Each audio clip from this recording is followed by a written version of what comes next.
Si tu as des gens qui te lisent, qui t'écoutent, qui te regardent, bah là, peut-être qu'on peut considérer que tu apportes une information intéressante. Mais les tueurs sont des mecs très sympathiques. J'ai fait ma plus grosse audience avec un mec qui s'appelle Gérard Forêt, qui était le bras droit de Gaëtan Zampa, qui était le parrain de la French Connection, qui était le plus grand dealer et qui a tué à peu près une cinquantaine de personnes d'une balle dans la tête. Je pense que c'est important de partager de tout pour justement donner toutes les clés à la personne qui va écouter ou regarder pour qu'elle puisse permettre elle en retour de se faire son propre opinion. Attends, pause. C'est quoi le Crayon Média ? On est une équipe qui vous propose du contenu vidéo respectant 3 piliers, le débat, l'ouverture d'esprit et la pluralité des opinions. Notre but, faire réfléchir et permettre la libre circulation des idées. Bonne vidéo. Salut à tous, on se retrouve pour un nouveau Au Cœur, un format de discussion autour de thématiques, de gens qui partagent au moins des choses sur le point de vue professionnel ou sur le point de vue des intérêts. On est aujourd'hui avec Clément Deschamps d'Orpérif. Salut Clément. Bonsoir. Il y a plein de populations qui sont fragilisées dans notre société et on le sait. Mais plutôt que juste se contenter de dire « regardez, il y a des problèmes », et ben moi, mon idée, c'est de dire « regardez, il y a des problèmes », on les dénonce, mais on va aller à la rencontre de ceux qui se battent contre ces problèmes. C'est vraiment ça, Orpérif, en fait. On est avec Simon Collin de la chaîne Les Clochards Célestes. Bonsoir. Alors c'est absolument incroyable puisque les médias écrivent Jospin humilié par une ingénue insensible à sa puissance virile, Fabius ridiculisé par une effrontée souriante, Strauss-Kahn renvoyé dans la grisaille par une talentueuse néophyte. Qu'est-ce qui s'est passé à ce Mais meeting? où est-ce que vous avez retrouvé ces phrases? Ah, j'ai retrouvé ça des phases dans une biographie qui avait été écrite sur vous. Ah ouais, parce que je les ai redécouvertes, je les redécouvre en vous écoutant. Comme Je quoi connaissais pas. On connaît mieux votre vie que vous, c'est ça là. Et on est avec Victoria de la chaîne Nouvel Oeil. Bonsoir Victoria. Bonsoir à tous. Et je vous souhaite la bienvenue sur Nouvel Oeil, le podcast qui s'adresse à ma génération, les millennials. À travers des discussions, je vous invite donc à emprunter un nouvel œil, celui d'une personnalité ou d'une personne inconnue du grand public. Merci de nous retrouver pour cette émission. Et du coup, on va se poser quelques questions. Ce sont tous des intervieweurs, des gens qui donnent la parole à des gens qu'ils estiment inspirants, qu'ils estiment avoir quelque chose à raconter. Donc du coup, on s'est dit peut-être qu'eux-mêmes avaient surtout d'abord et avant tout quelque chose à raconter pour avoir eu cette envie de donner la parole à différentes personnalités, généralement hautes en couleur et porteuses également de projets. Donc on va commencer avec cette première question, c'est qu'est-ce qui vous a motivé dans la volonté de donner la parole aux gens et d'en fait en créer une audience autour de thématiques généralement similaires? Moi, je pense que ce qui m'a motivée, c'est ce besoin de partage et de transmission qu'on a tendance peut-être à oublier aujourd'hui. Au milieu de tous ces réseaux sociaux, toutes ces informations qui nous arrivent dans tous les sens, c'est parfois difficile de trouver des repères. Et moi, l'idée initiale, c'était vraiment de faire le lien entre les générations, donc d'aller questionner des personnes qui ont de l'expérience, qui ont tiré des leçons de vie tout simplement de par leur parcours, de par leurs échecs, leurs réussites, et qui vont apporter ces conseils-là aux jeunes d'aujourd'hui, donc à cet âge où on se cherche un petit peu, on ne sait pas trop qui on est, on ne sait pas trop ce qu'on veut faire dans la vie, on a peu confiance en nous, et donc l'idée c'était de recréer un espace d'échange, recréer du lien entre les générations pour... Donc réussir à cibler quelques leaders pour justement une génération plus jeune? Pas spécialement des leaders, mais des parcours très hétéroclites dans plein de milieux différents, de personnes qui ont eu cette particularité d'avoir osé à un moment donné dans leur vie, oser faire quelque chose de différent, qui soit un peu sorti des sentiers battus, qu'on n'a pas l'habitude de voir, tu sais, les parcours bien rangés, bien lisses, pour insuffler justement des vagues de positivisme, d'audace auprès des jeunes, pour leur dire allez-y, c'est possible, on vous dit qu'il faut cocher telle case, mais il y a plein de parcours différents qui existent, et ce que vous croyez être vrai aujourd'hui, on peut constater que peut-être que dans 20 ans, ce ne sera pas du tout la même chose, vous n'aurez pas du tout cette même vision-là. Et donc l'idée c'est d'aller retracer le parcours de personnes qui aujourd'hui ont peut-être des années de recul ou pas. J'ai aussi reçu des personnes de notre âge qui ont tout autant de jolies choses à partager, mais je pense que c'est important de mettre en avant des profils qui puissent nous tendre la main, parce que la parole, je pense que c'est important, on a besoin de s'identifier à des personnes, de s'identifier à des parcours, ça nous apporte du courage, beaucoup je pense. Et quelques idées, quelques conseils. Et des idées, beaucoup d'idées et de joie. Non, moi, c'est parti de l'idée que la télévision de nos jours est atrocement chiante. C'est-à-dire qu'on avait dans les années 80, on avait des gens comme Ardisson, Jean Edernalier, le professeur Choron. On avait des gens qui étaient vraiment fous, qui avaient vraiment des idées, qui étaient vraiment créatifs, qui savaient faire des choses amusantes avec une vraie liberté de penser. Et aujourd'hui, on n'a plus le droit de rien dire, on ne peut plus faire des blagues, on n'a plus le droit de fumer, on n'a plus le droit de... on n'a plus le droit de rien faire, on est comme des animaux cloîtrés dans un zoo. Et je voulais faire une émission qui retrouve un peu cet esprit punk des années 80, où vraiment, qui est créatif, inventif, où on trouve des choses différentes. Et dans mon émission, je reçois aussi bien Ségolène Royal que Clara Morgan. Va savoir qui est la plus sexy des deux. Mais... Pardon. Mais ce que je veux dire, c'est que c'est ça. Chaque émission elle-même n'a aucun intérêt, mais c'est le tout qui forme un ensemble. Et j'ai fait plus de 180 émissions avec aussi bien des vieilles putes comme Massimo Gargia que Arnaud Montebourg ou Jean-Marie Roy ou des gens très variés, des académiciens aussi bien que des beaufs complets. Et c'est cette diversité-là qu'on ne retrouve plus à la télévision. Et on est aujourd'hui en train... Tu voulais vraiment créer une audience autour de ça ? Prêt à penser terrifiant. Tu voulais créer une audience autour de ça ?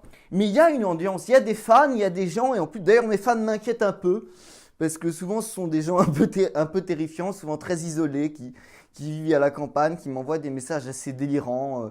Mais parfois j'ai peur de les rencontrer en vrai. Mais oui, on crée une audience autour de ça.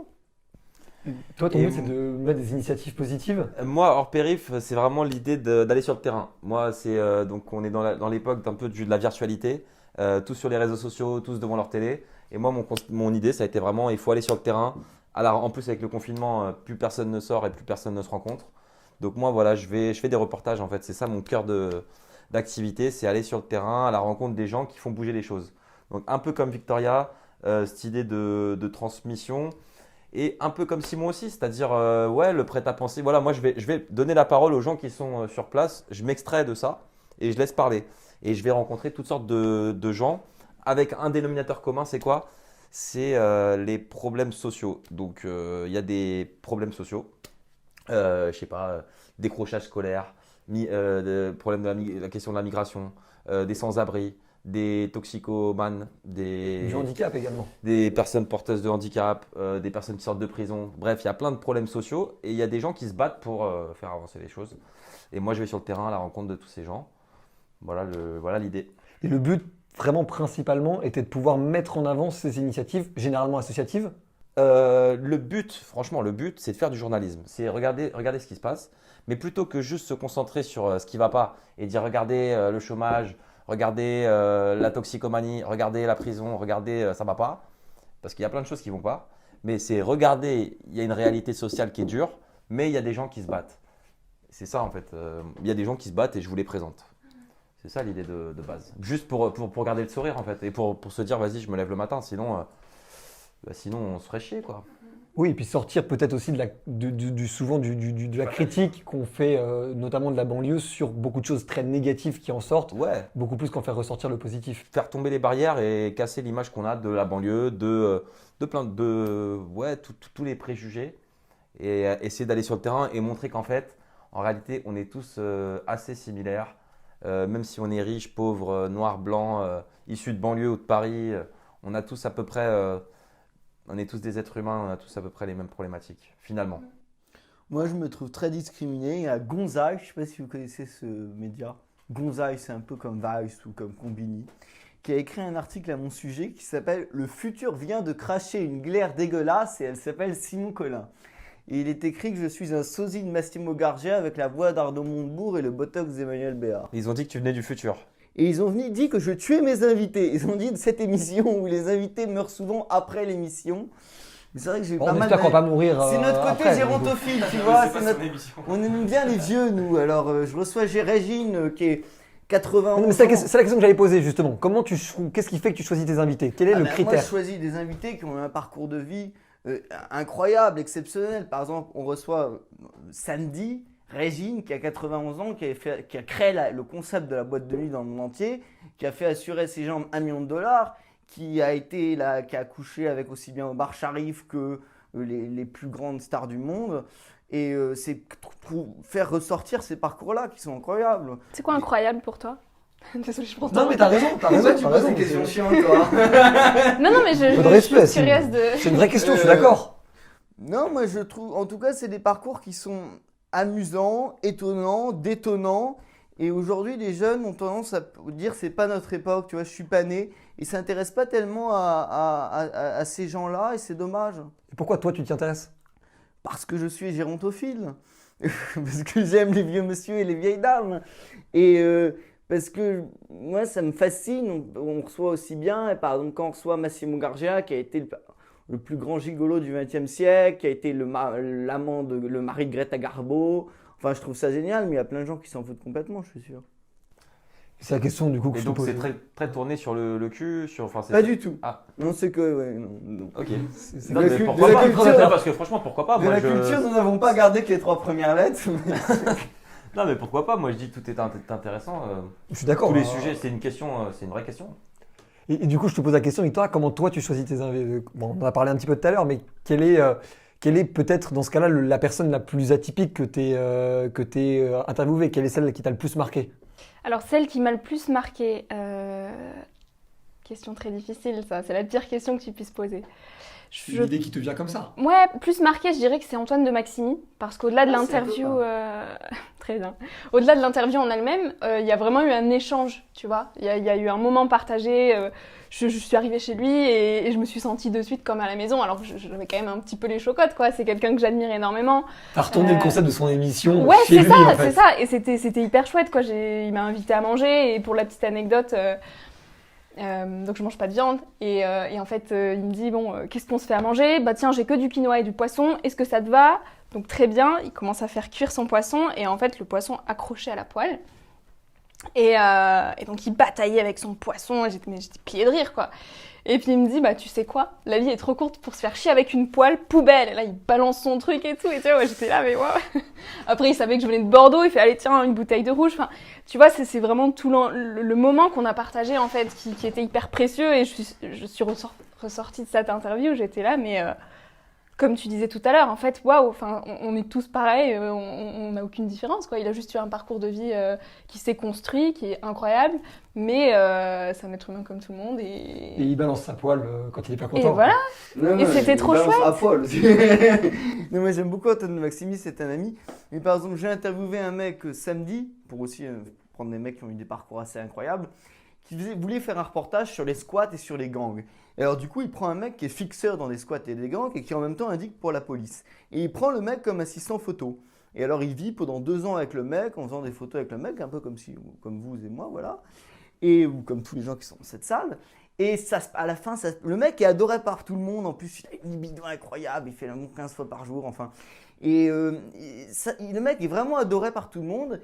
Mais à la fin, ça se passe plutôt mal parce que le mec capture le photographe que j'ai interviewé, commence à vouloir le torturer. Enfin, tu vois, ça dérape un petit peu. Antoine de Maximi, il dirait que ça dérape légèrement parce qu'il lui est arrivé une fois pire.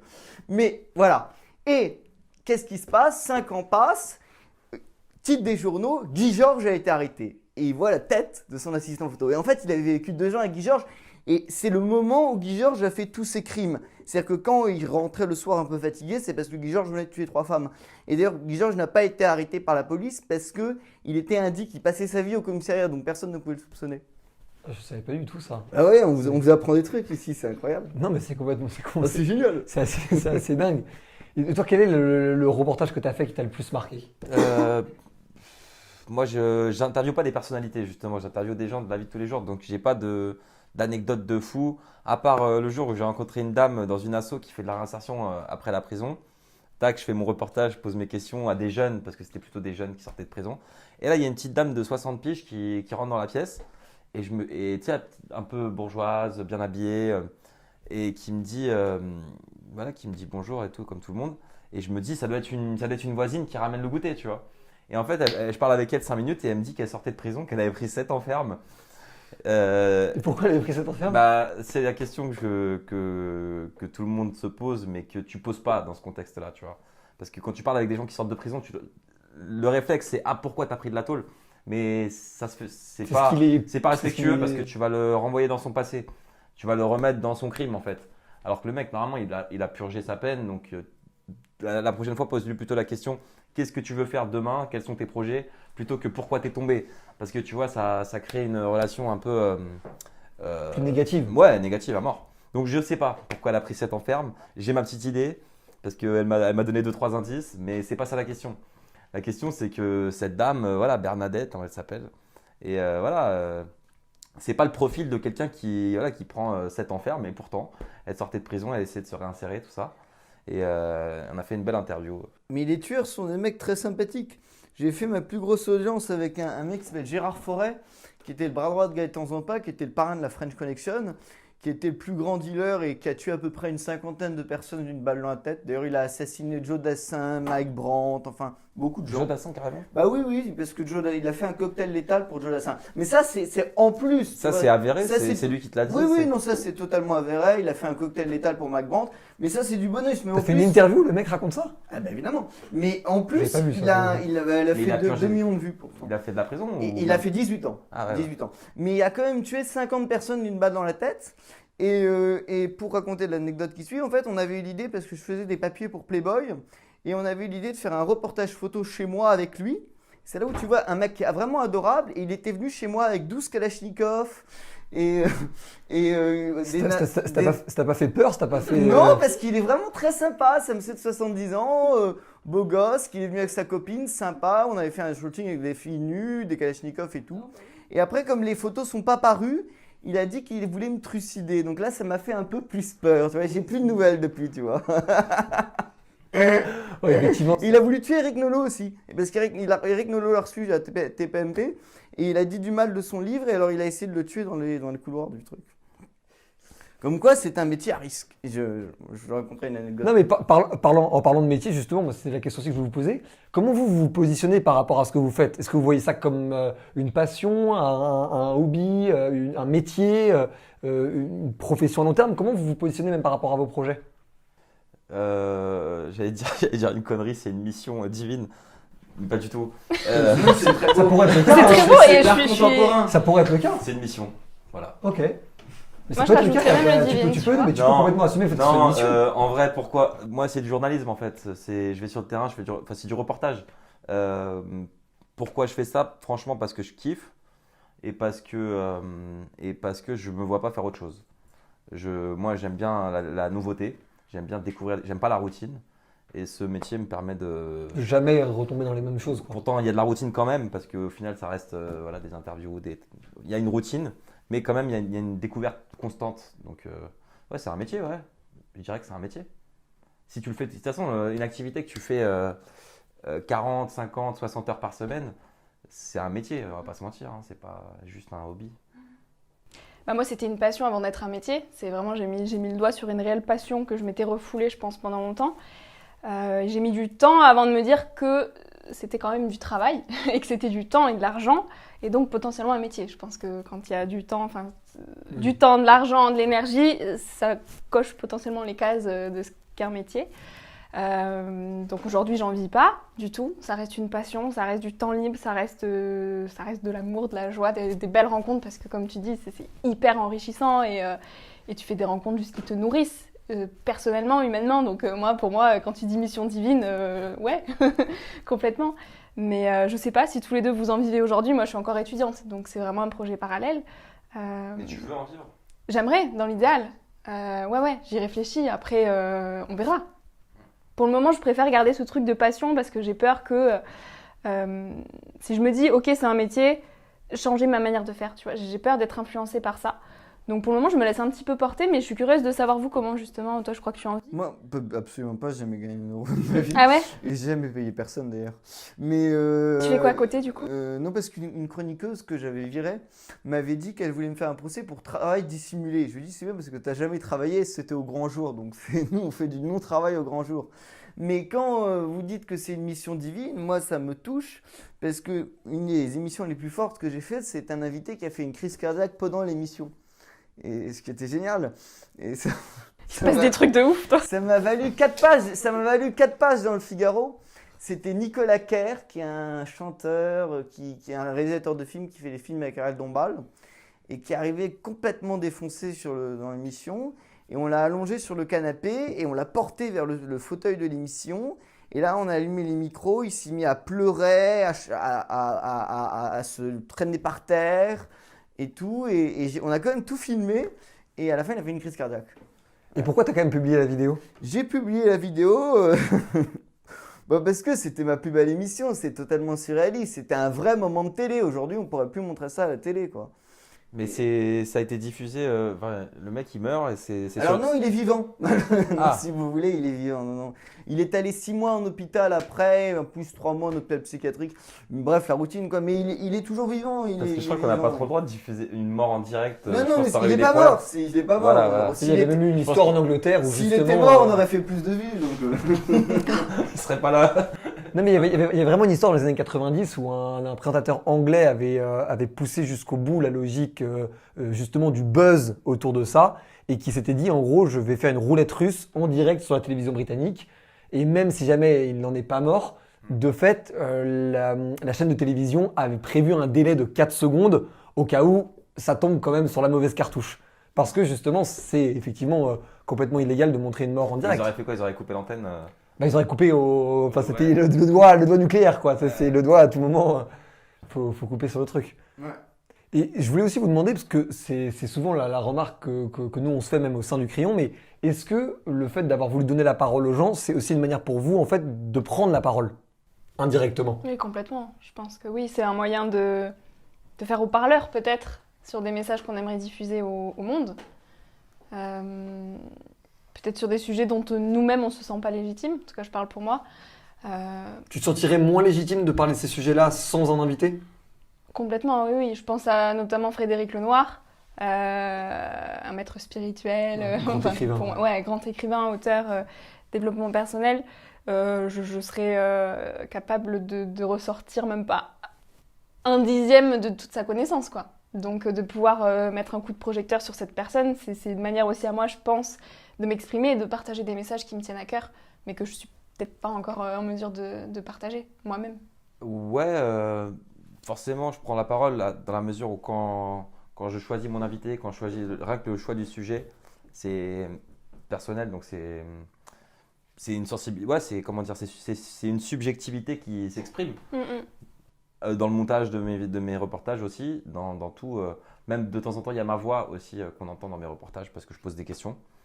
Et donc, ouais, carrément, c'est une façon de prendre la parole en fait. C'est ça. En la donnant, mais. Exactement. moi, je voulais me parler d'un truc, d'une affaire qui m'avait marqué. Mais est-ce que toi, est-ce qu'à la base, tu as fait ton émission pour prendre la Désolé. parole? Non mais. Réponds à ma J'ai question, pas Simon. écouté ta question. Ma question, c'est est-ce qu'au final, tu as. Mais ma réponse était bonne. Même si elle Ta réponse répondait était pas à ta probablement question. bonne. Mais la J'ai question que fait- je te pose, j'ai fait c'est est-ce ça que quand tu poses des questions à tes invités? Est-ce que tu interviews des gens parce que toi, tu veux prendre la parole? Oui, évidemment. Enfin, c'est toujours une. Moi, non, pas vraiment, parce que chaque interview des gens, je rentre dans l'univers de l'invité. Et en fait, une bonne interview, c'est une interview où tu arrives à te mettre finalement d'une sorte de rentrer vraiment dans l'intimité de la personne et de comprendre comment elle fonctionne.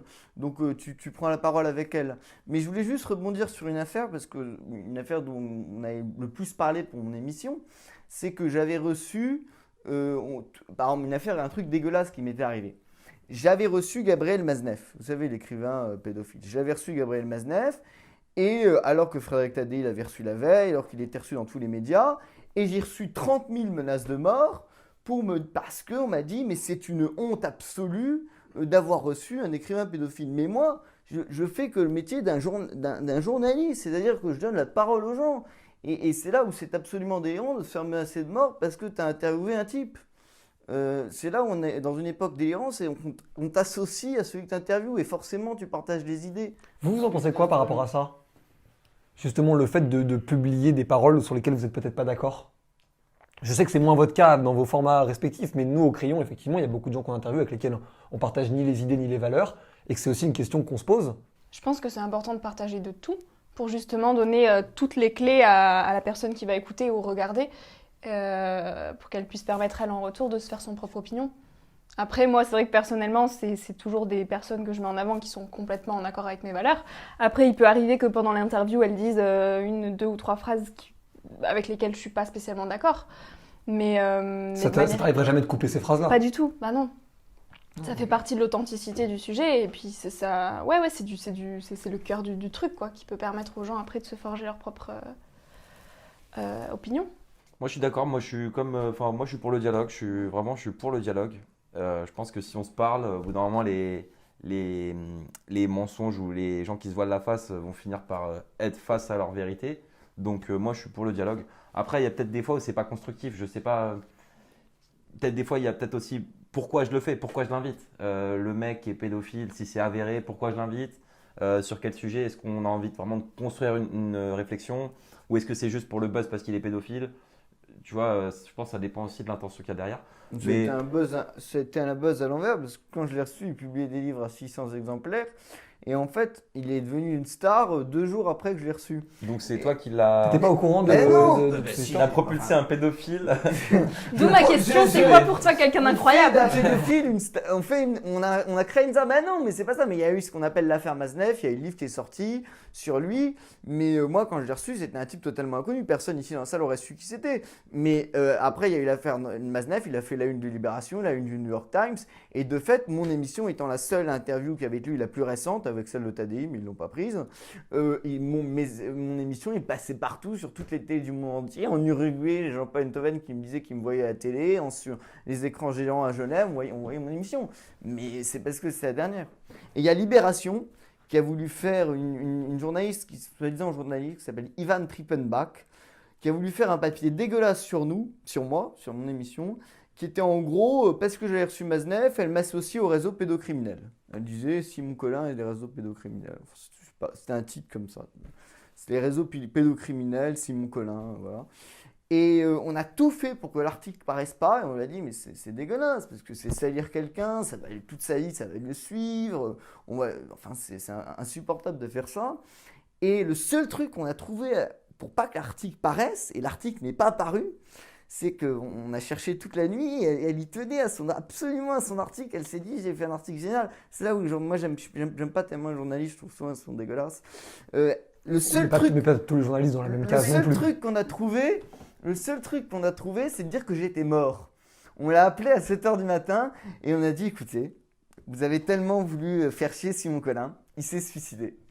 Il est en ce moment en réanimation.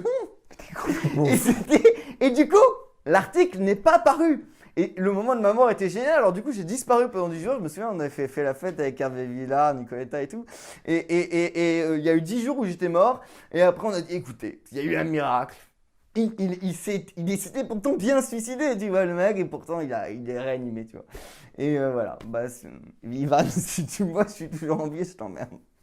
Oui, mais pas tous les journalistes dans la même case. Non, mais on a l'exemple qu'il y a du bon travail aussi qui fait. Il y a beaucoup de raccourcis et de comment on appelle ça, d'amalgames qui sont faits rapidement.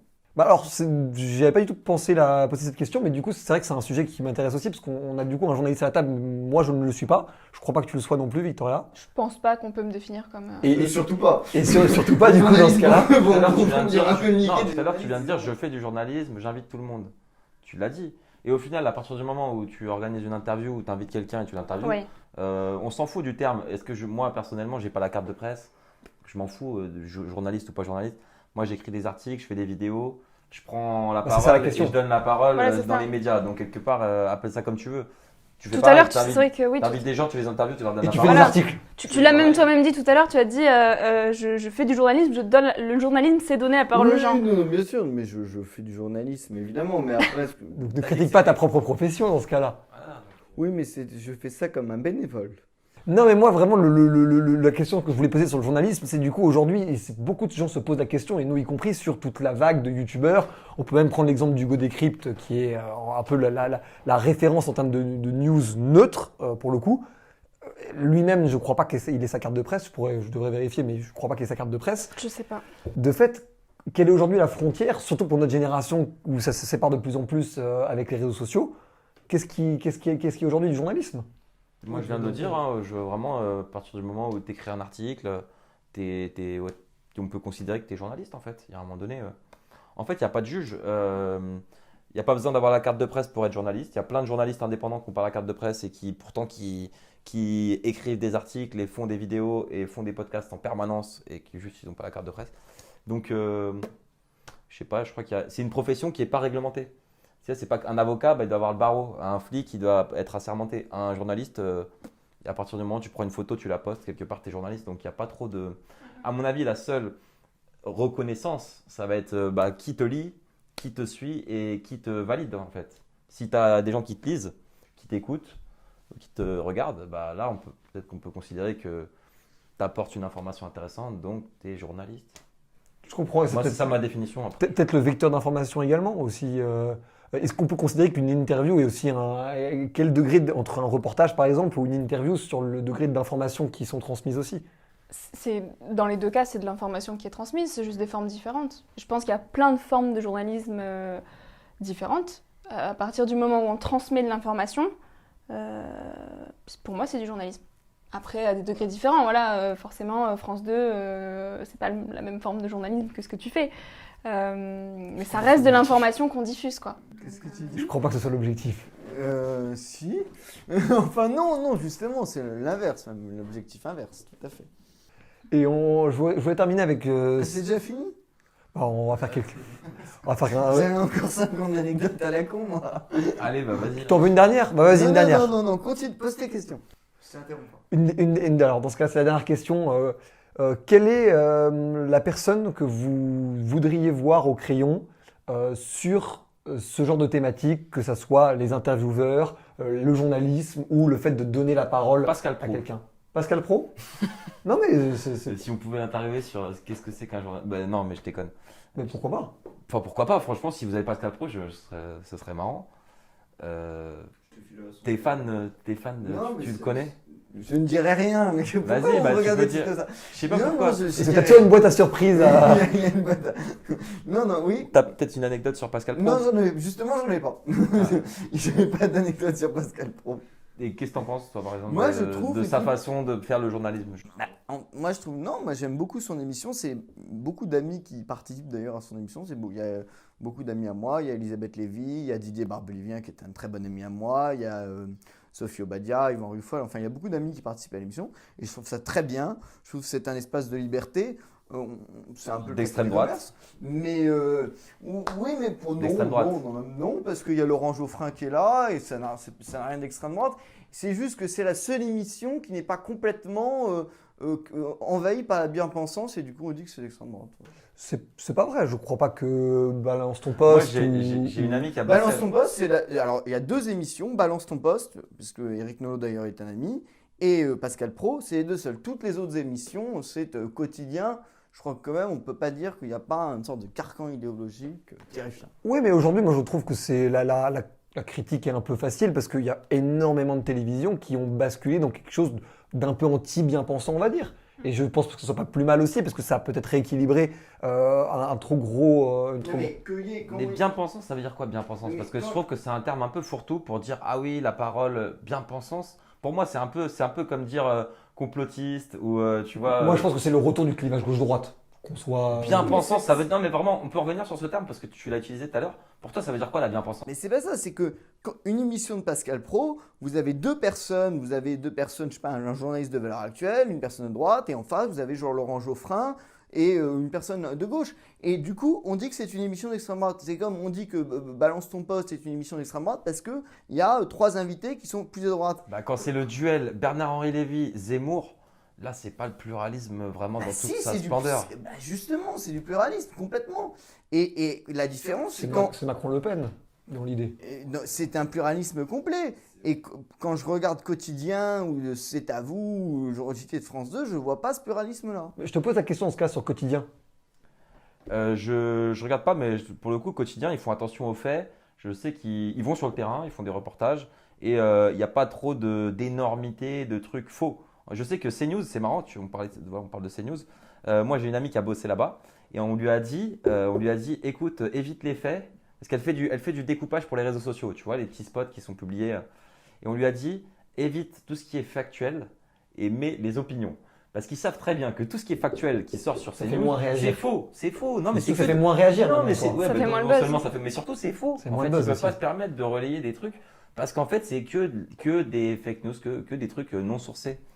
Donc c'est un peu ça. CNews, en Moi, fait, je trouve qu'il y a c'est Trump. En fait, c'est pareil, il balance des trucs comme ça. Non, il y a justement dans toutes les autres émissions, par exemple quand on regarde Quotidien, on a l'impression de se prendre une leçon de morale d'être face à une dose de moraline insupportable, de gens donneurs de leçons qui sont tous d'accord entre eux. Quand vous regardez Quotidien, il n'y a personne qui est pour Trump. Il n'y a pas une personne qui a une voix un petit peu dissonante. Ils ont reçu Eugénie Bastier pour son livre. Je ne crois pas qu'on puisse qualifier. Ils l'ont reçu, oui. Bon, ils sont obligés de le recevoir une fois, quelqu'un de droite. Mais quand le soir de l'élection, c'était Trump, l'homme qui a cassé l'Amérique. Enfin, c'est des reportages qui sont orientés. Si on avait une chaîne qui avait fait un reportage Trump, l'homme qui a sauvé l'Amérique, le lendemain, tout le monde aurait crié au scandale.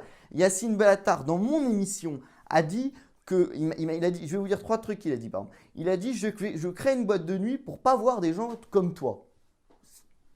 Et je lui ai demandé c'est-à-dire, il m'a dit j'ai pas envie qu'on voit des petits blancs et c'est pour ça que je crée une boîte de nuit pour pas voir des gens comme toi. C'est du racisme, ça n'a été repris nulle part. Si j'avais dit à Yacine Bellatar moi je crée une boîte de nuit pour pas voir des arabes comme toi, le lendemain ça aurait été repris partout et on m'aurait viré de partout.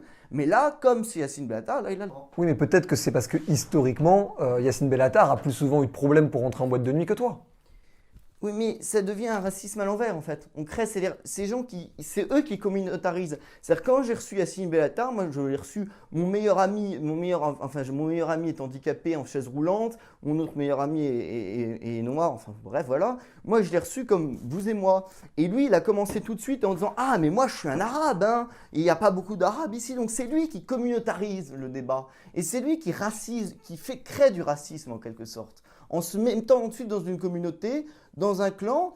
Et moi, je pense que le racisme, il vient de ce clan-là, de ce côté-là. Sinon, si vous voulez un peu plus de douceur et d'inspiration, moi, pour répondre à ta question, je te recommande Camille et Ilyes des Artisans de demain. Donc, Okay. ils font du journalisme bien à leur manière. Ils parcourent le monde, en fait, à la rencontre d'initiatives émergentes, donc de personnes des artisans de demain, qui construisent le monde de demain. Et ils font ça avec tellement de bienveillance et pour le coup, c'est vraiment, ils sont sur le terrain, ils se filment, c'est eux, c'est authentique et c'est royal, quoi. Ok. Je connaissais pas, j'ai regardé. C'est génial. Camille et Ilyes et Rémi Buzine aussi, ça pourrait être intéressant, le journaliste live de chez Brut. On l'avait contacté pour une table ronde, il nous avait pas répondu. Ok. Il nous avait mis un râteau. Non, mais parce que Brut ne communique pas sur sa ligne éditoriale et qu'on avait fait venir Combini, Vice et Slate à la place. Ils sont bien sortis. Moi, je crois qu'il est très occupé aussi parce que Oui, je suis en évidemment. relation avec lui et ça fait 4 mois qu'on rame pour trouver un moment. Donc, J'imagine. Mais quand je l'aurai, je lui en parlerai si ça t'intéresse. Bah, ça sera un grand plaisir de le recevoir. On suit évidemment son travail avec beaucoup d'attention. J'avoue que si je dois répondre sincèrement, il y a un mec qui m'inspire beaucoup, c'est Serge Halimi, qui a fondé le Monde Diplomatique. Et je dois dire que si je pouvais être autour de la table et échanger sur le journalisme, sur ce que c'est que le journalisme, ce serait super intéressant. Ouais. Ok, Serge Halimi. c'est une très bonne idée. Moi, j'ai que des très mauvaises idées. Mais donne une très mauvaise idée. Tous mes maîtres sont morts. Mes maîtres, c'était Jacques Vergès, Jean-Pierre Mocky, Jean Edernalier, le professeur Choron. Ils sont tous morts. Souvent, ils sont morts assez jeunes d'ailleurs. Donc, j'ai pas tellement d'idées. Merci beaucoup. Et ce serait qui la personne que tu rêverais très bonne question. Très bonne question. d'interviewer? Alors moi, j'ai des encore vivants. Il y a Olivier de Kersauzon. Oh, ah oui, je rêverais aussi. Ah voilà, on est d'accord. C'est qui? Ah bah lui, tu t'entendrais bien avec lui, je pense. C'est un peu le même caractère. C'est pas du tout qui c'est. C'est un marin. C'est le plus grand marin du XXe Ouais. siècle, un mec génial. Il y a Olivier Kersauzon et il y a mes 2 pères spirituels qui sont Thierry Ardisson et surtout Patrick Sébastien. Qui va sans doute venir dans l'émission. Alors Ardisson non, mais Patrick Sébastien c'est en négociation. Alors moi, je te piquerais bien Olivier de Kersauzon. Ah ouais. Mais non, Edgar Morin aussi, j'aimerais beaucoup. Il est mort. Il est pas mort. Je crois qu'il est mort. Tout récemment alors? Non, pas encore. Arrête, c'est pas ça. Non, il est. Edgar Morin est mort. Non, j'en suis sûr. Non. Mort. Ah oui, en plus il revient. Non, il est pas mort, il a 90 ans. Arrête, mais j'aurais été tellement triste, j'aurais pleuré sur le plateau là. J'ai pas de. Le sujet que t'as pas encore Moi, abordé, j'aimerais bien interviewer Sarkozy. Ok. Ouais, j'aimerais bien parler de politique et d'économie avec Sarko. Ouais. Ok. Savoir comment ça se passe au plus haut niveau de l'État et comment ça s'est passé pour lui et avoir un débat d'idées, ça m'intéresserait. Ouais. Plus que Hollande ou Emmanuel Macron. Ouais, je sais pas. Ouais, je suis pas sarkozyste, hein, mais Ok. Plus facile à faire venir. ouais, Je peut-être, pense. ouais, sûrement. Merci beaucoup les amis, c'était super intéressant, on a balayé un paquet de sujets. Bravo, continuez de donner la parole aussi, c'est hyper important qu'on puisse faire émerger le maximum de sujets, enfin en tout cas nous c'est notre avis au crayon. Il faut qu'il puisse avoir le plus possible de types de paroles données, de types de profils qui émergent sur les réseaux sociaux et pas toujours la même chose aussi ou toujours les mêmes boucles comme on peut voir beaucoup. Merci beaucoup Clément. Merci. Merci beaucoup Simon. Et merci beaucoup Victoria. Merci à toi et merci à vous deux et à ceux qui nous regardent. Merci l'équipe. Merci de nous avoir regardés. On se retrouve très bientôt sur le crayon. Ciao. Let's begin with the story of